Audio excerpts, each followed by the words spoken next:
Welcome to சிரியாஸ் garden. இன்னைக்கு திவ்ய தேசம் 23 சிதம்பரம் கோவிந்தராஜ பெருமாள் கோவில் பற்றி பார்க்கலாம். இந்த கோவில் தமிழ்நாட்டில் உள்ள சிதம்பரத்தில் அமைந்துள்ளது. இந்து கடவுளான விஷ்ணுவுக்காக அர்ப்பணிக்கப்பட்ட இந்த கோவில் தில்லை நடராஜர் கோவிலின் வளாகத்தில் உள்ளது. மூலவர் கோவிந்தராஜ பெருமாள், தாயார் புண்டரிக வள்ளி அதாவது பூதேவி, விமானம் சாத்வீக விமானம். 108 திவ்ய தேசத்தில் இது 40வது திவ்ய தேசமாக போற்றப்பட்டுள்ளது. ஹரியும் சிவனும் ஒரே தலத்தில் அருள் பாலிக்கும் அரிதான சில கோவில்களில் இதுவும் ஒன்று. சிவபெருமானுக்கும் பார்வதி தேவிக்கும் நடைபெற்ற நடன போட்டிக்கு தீர்ப்பு சொல்லும் சபையில் திருமால் இருந்தபோது அவருக்கு மரியாதை தரும் விதமாக இத்தலத்தில் பிரம்மதேவர் நின்ற கோலத்தில் அருள் பாலிக்கிறார். பஞ்சபூத தலங்களுள் ஆகாய தலமான இங்கு திருமால் ஆகாயத்தை பார்த்தபடி இருப்பது தனி சிறப்பு. இந்த கோவிலில் நடராஜர், கோவிந்தராஜர், பிரம்மதேவர் ஆகிய மூவரையும் ஒரே நேரத்தில் தரிசிக்கலாம். இந்த கோவிலில் 12 தீர்த்தங்கள் உள்ளன. திருச்சித்திரக்கூடம் கோவிந்தராஜன் கோவில் என்று அழைப்பார்கள். தல வரலாறு பார்க்கலாம். சிவபெருமானுக்கும் பார்வதிக்கும் ஒரு நடன போட்டி நடைபெற்றது. அந்த இருவரில் யார் சிறந்த நாட்டியம் ஆடுவார்கள் என தீர்ப்பு வழங்க நடுவர்களாக விநாயகரையும் முருகனும் இருந்தனர். நடனத்தின் முடிவில் பார்வதிக்கு சாதகமாக பிள்ளைகள் இருவரும் தீர்ப்பளித்தனர். இதை ஏற்றுக்கொள்ளாத சிவபெருமான் பிரம்மதேவரை நடுவராக இருக்க வைத்து நடன போட்டி நடந்தது. இந்த போட்டி நடந்த இடமே திருவாலங்காடு.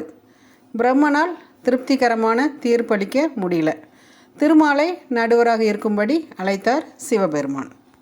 ஒருவரை ஒருவர் மிஞ்சும் அளவிற்கு கடும் போட்டி தில்லைவனத்தில் நடந்தது.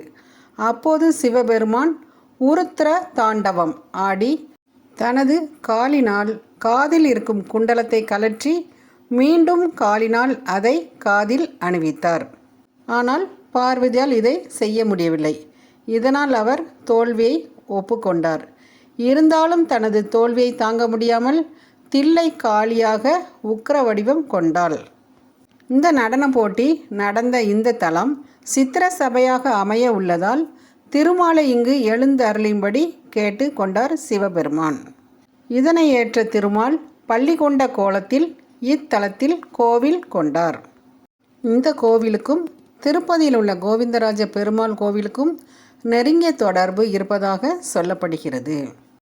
சித்திர சபையில் நடராஜர் சந்நிதி அருகே கோவிந்தராஜ பெருமாள் கொடிமரத்துடன் தனி கோவிலில் அருள் பாலிக்கிறார்.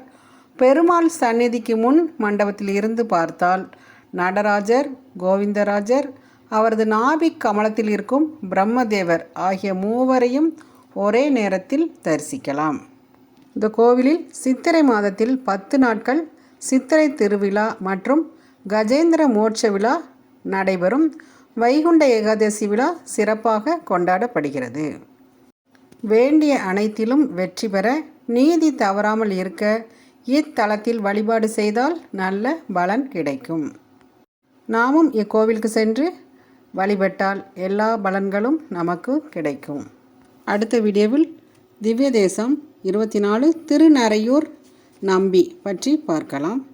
தேங்க்யூ. சிரியாஸ் கார்டன், சுந்தரி செல்வம். தேங்க்யூ.